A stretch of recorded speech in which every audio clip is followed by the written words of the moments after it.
Whispers of Green Hollow, the forest's eternal watch. 1. Welcome to Green Hollow. It was a sleepy little town in Tennessee, nestled among dense forests and rolling hills. Green Hollow was the kind of place where everyone knew each other, where doors were left unlocked, and the biggest drama was usually a high school football game. But in the fall of 2003, something shattered that tranquility. Megan Taylor, a single mother, moved to Green Hollow with her 10-year-old daughter, Lily. They rented a small, weathered house on the outskirts of town, surrounded by towering trees. The locals said it had been abandoned for years after the previous owner, old Mr. Grayson, passed away. The Taylors were looking for a fresh start after Megan's messy divorce. But Green Hollow had its own secrets waiting for them. It started subtly. A creak of the floorboards when no one was walking, the faint scent of smoke in the air when there was no fire. Neighbors hinted that the house had a history, but no one ever elaborated. Megan dismissed it as small-town gossip, focusing instead on settling in and finding a job. Lily, on the other hand, began to hear whispers at night, faint and incomprehensible, coming from the woods. Too. The woods have Lily started mentioning a friendly man she'd seen in the woods. Megan assumed it was an imaginary friend, a coping mechanism after the upheaval in their lives, but when Lily described him, an older man with a long coat and a walking stick, Megan felt a chill. The description matched Mr. Grayson, whose photo still hung in the town's diner. One evening, Megan's neighbor Hank dropped by, a burly, no-nonsense Vietnam veteran. Hank warned her to keep Lily away from the woods. Kids disappear out there, he said gruffly.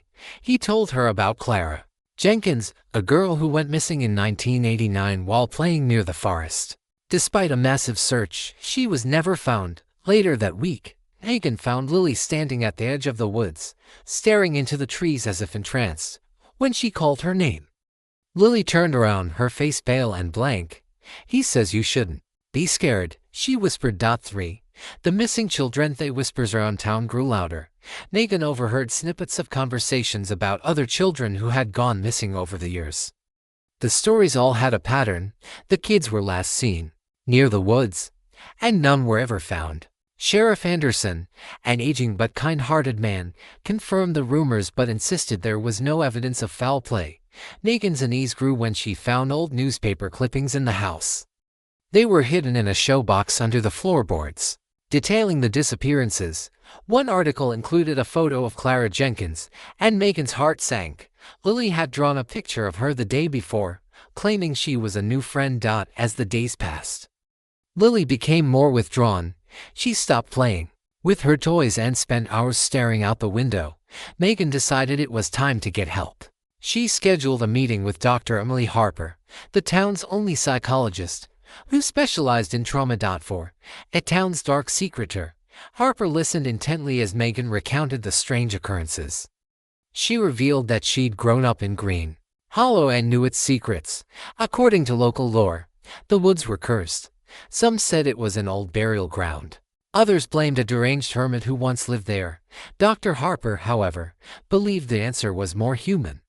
She mentioned a series of incidents in the 1970s involving a man named Richard Grayson, the same man who once owned Megan's house. He'd been a reclusive figure who was rumored to lure children into the woods with promises of candy and toys, while no charges were ever filed.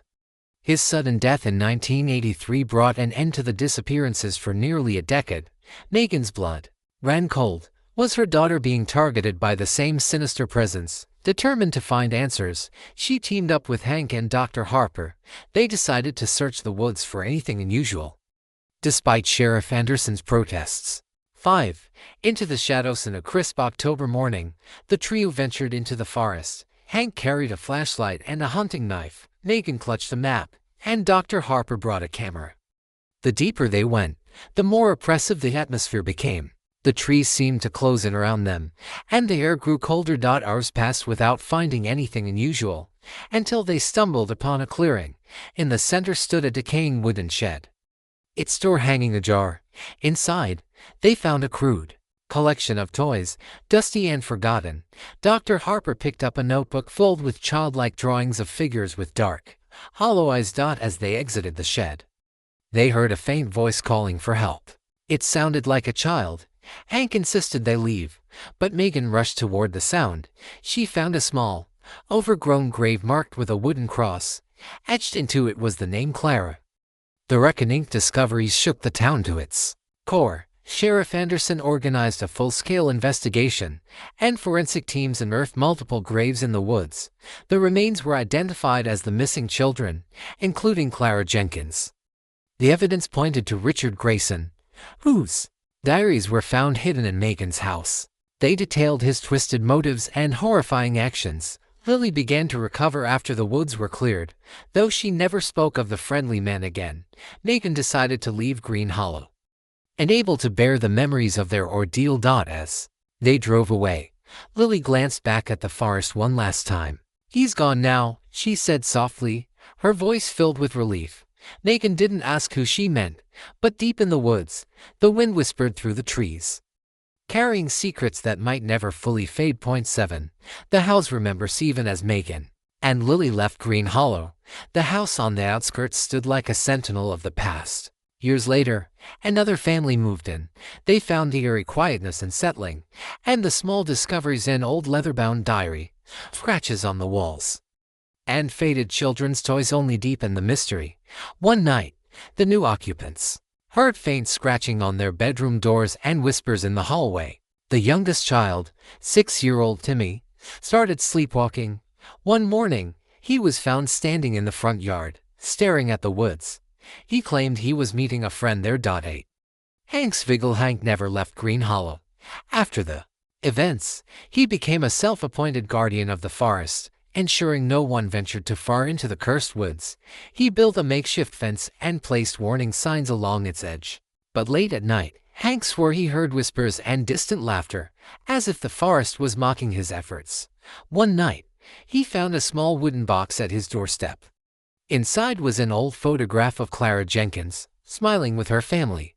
The image was weathered, but on the back, in faint pencil, were the words, "I forgive you." 9. Sheriff Anderson's file. Sheriff Anderson, nearing retirement, couldn't shake the guilt of not solving the case sooner. He spent hours going through old files, piecing together the disappearances. His obsession grew, and he began to see connections he'd missed before. One file detailed a missing boy from 1957, decades before Richard Grayson's time. The circumstances were eerily similar. The boy vanished near the woods, his belongings found scattered in the same clearing where the graves were discovered. 10. The unseen watchers. As the years went by, Green Hollow's population dwindled.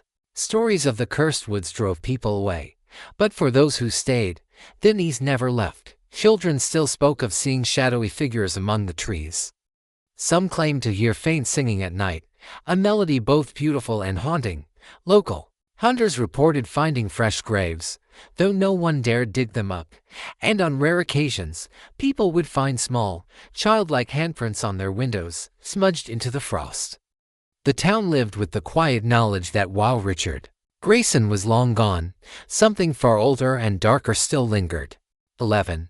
The forgotten ritual. Whispers among the oldest townsfolk suggested that Richard Grayson might not have acted alone. An ancient ritual, once practiced by a long-forgotten sect, was said to be tied to the forest's darkness. Megan had unearthed fragments of this lore, but the true depth of the ritual's significance would only come to light years later. The ritual was rumored to require the energy of innocence. A horrific echo of human sacrifice veiled under twisted traditions. The markings Megan found in the diary and on trees matched those in old photographs archived in the town library. Sheriff Anderson confirmed similar markings were present at several old crime scenes. 12. Echoes in the night. Strange noises began plaguing the new occupants of Megan's house. Footsteps echoed down the halls, whispers filled the air, and shadowy figures seemed to flit past the windows. Timmy's parents started keeping him away from the forest, but his connection to the darkness deepened. One night, Timmy disappeared. A frantic search led to the clearing in the woods, where they found him unconscious by the shed, clutching a notebook filled with scribbles. The words "Bring it back" were scrawled repeatedly on its pages. 13. The cycle begins again. Reawakening of the ritual brought unease to Green Hollow. Unexplainable phenomena increased, and new disappearances began to emerge. A paranormal investigative team visited the town, documenting strange sounds and cold spots in the woods. Residents started leaving in droves, leaving the remaining families in a state of paranoia. The woods were sealed off by fences, yet stories of figures watching from beyond the trees persisted. 14. Dr. Harper's returner. Harper, now retired but still haunted by her time in Green Hollow, returned to the town to confront the lingering darkness. She studied the diaries and the townsfolk's stories, trying to piece together a way to end the ritual permanently. In her investigation, she discovered a forgotten church deep in the forest, its altar marked with the same symbols as in Grayson's diary. Her findings pointed to a final confrontation, one that could sever the forest's grip on the town forever. 15. Hank's final stand. Hank, determined to protect the town until his last breath, armed himself and ventured into the woods one final time. He found himself at the clearing, where ghostly apparitions of the missing children surrounded him. They didn't attack but instead pointed toward the old church. Hank entered and lit a fire to destroy the altar, but the forest resisted. Shadows came to life, trying to snuff out the flames. In his final act, Hank managed to ignite the church completely, collapsing the structure as the darkness screamed in protest. 16. A new dawn. With the destruction of the church, the activity in Green Hollow began to subside. The forest grew quieter, the whispers faded, and no new disappearances were reported. Those who remained in the town began to rebuild their lives, though the scars lingered. Megan, Lily, and others who had left returned to pay their respects to Hank, whose grave stood at the edge of the forest. The town placed a plaque in his honor, acknowledging his bravery in confronting the town's darkest secret. Though peace returned to Green Hollow, the townsfolk knew better than to forget. They maintained the fences, kept watch over the woods, and passed down the stories. For even in the light of day, shadows can still linger. 17. The forest watches, but the quiet did not mean the end. One autumn morning, children playing near the edge of the woods discovered a new clearing where the church once stood. At its center lay a circle of untouched soil, as if no fire had ever raged. Saplings grew quickly there, twisting unnaturally, their roots forming strange patterns in the dirt. Lily, now in her 20s, returned to Green Hollow to visit her childhood home. Despite the closure she had found, something drew her back to the woods. She ventured near the fence line and found a small charm, one she had lost as a child, hanging on a branch. As she turned to leave, the faint sound of laughter echoed behind her, sending a shiver down her spine. 18. The eternal cycle. Green Hollow's history became a warning to other towns. But for the few who stayed, the truth remained unspoken. New whispers suggested that the forest was not defeated but only sleeping, waiting for the right moment to awaken. A moment when innocence and curiosity would cross its threshold once more. And deep in the heart of the woods, beneath the growing saplings, the earth still hummed with an ancient, restless energy, a reminder that darkness, though subdued, never truly disappears.